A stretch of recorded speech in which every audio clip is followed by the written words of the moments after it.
Shalom, shalom la famille, shalom à nous tous. Il m'a tout donné. Il m'a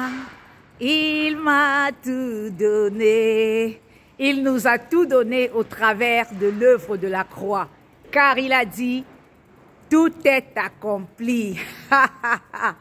Bien-aimés, j'aimerais nous parler du caractère. Le caractère, c'est un comportement, un craint que lorsque on voit quelqu'un en face de situation, on voit comment il réagit et cela montre son caractère. Ça montre ce qu'il est. Et parfois, on regarde par rapport à ce que quelqu'un fait, on dit, ouf, cette personne est généreuse. Parfois, on dit, cette personne est une personne colérique. Ça dépend de comment quelqu'un manifeste ce caractère. Et lorsque nous venons à Christ, ce caractère est transformé progressivement au travers du Saint-Esprit. C'est là où plusieurs ont des problèmes parce que lorsqu'on comprend que quelqu'un est chrétien, quand elle est enfant de Dieu, on s'attend à ce qu'il manifeste un bon caractère. Donc que ce qu'il fait, que ce soit bien, que ce soit parfait. Mais nous devons comprendre, c'est seul Jésus qui a été l'homme parfait. Dans l'Ancien Testament, tous n'ont pas réussi. Chacun a eu des faiblesses. Chacun a eu des caractères qui étaient surprenants. Qu'on dit, ah, comment elle a pu faire ceci? Oui, dans l'Ancien Testament, il n'y a personne qui a réussi. Dans la Nouvelle Alliance, ce qui fait la différence, c'est que nous avons le Saint-Esprit. Mais le Saint-Esprit, ce n'est pas tout d'un coup qu'il transforme quelqu'un. Le Saint-Esprit ça peut prendre du temps pour que quelqu'un puisse travailler certaines choses, que le Saint-Esprit travaille en toi par rapport à certaines choses pour te transformer. Donc, c'est tout à fait normal qu'on soit avec des gens et qu'on est surpris. On ne devait pas être surpris parce que on sait déjà que c'est le travail que le Saint-Esprit est en train de faire et c'est progressivement. Donc, ceux qui sont étonnés, ceux qui disent que non, comment les chrétiens font comme ceci, c'est parce qu'ils n'ont pas compris. C'est un travail qui est en train d'être fait et c'est en train d'être fait progressivement. Donc, c'est tout à fait normal que tu tombes sur un pasteur qu'il n'a pas maîtrisé peut-être comment maîtriser sa colère. On peut prendre la colère et puis il se retrouve à faire des choses. On dit, hein, comment il est comme ça là? Oui, quand il n'avait pas Christ, il faisait certaines choses. Maintenant, il faut que cela se travaille progressivement. Et comme ça se travaille progressivement, tu es avec lui, tu vas seulement accepter comme ça et continuer. Et c'est ce qui fait aussi des problèmes que d'autres personnes, lorsqu'ils arrivent dans les assemblées, ils exposent leurs problèmes. Quand tu exposes ton problème maintenant, tu t'attends à trouver des gens qui vont refléter le caractère de Christ et tu ne vois pas et tu te trouves déçu. C'est également parce que tu n'as pas compris.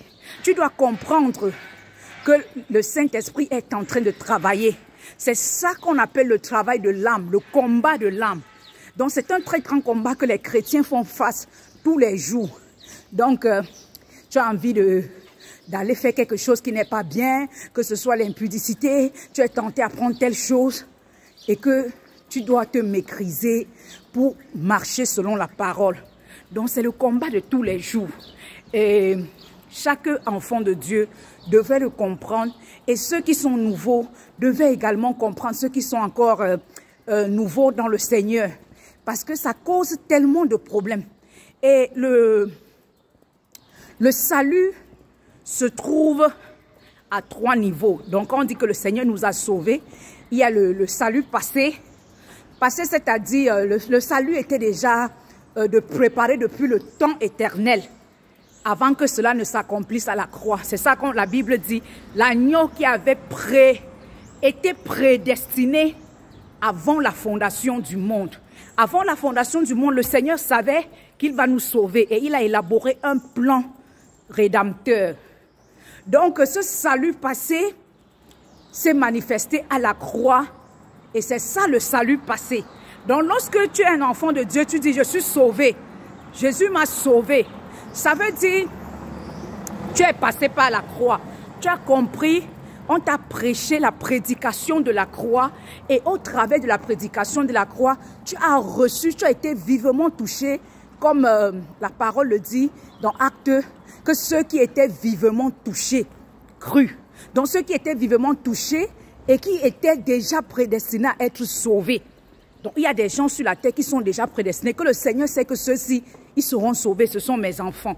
C'est ça, lorsque tu es au premier niveau, première étape du salut. Donc c'est première étape, le salut passé, que le Seigneur Jésus a manifesté à la croix. Et tu viens maintenant, lorsque tu écoutes la prédication, tu reçois le Seigneur, tu dis je suis sauvé, je suis un enfant de Dieu né de nouveau. C'est la deuxième étape.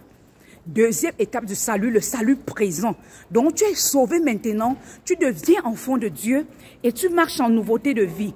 Maintenant là, tu es en train de marcher dans le salut présent.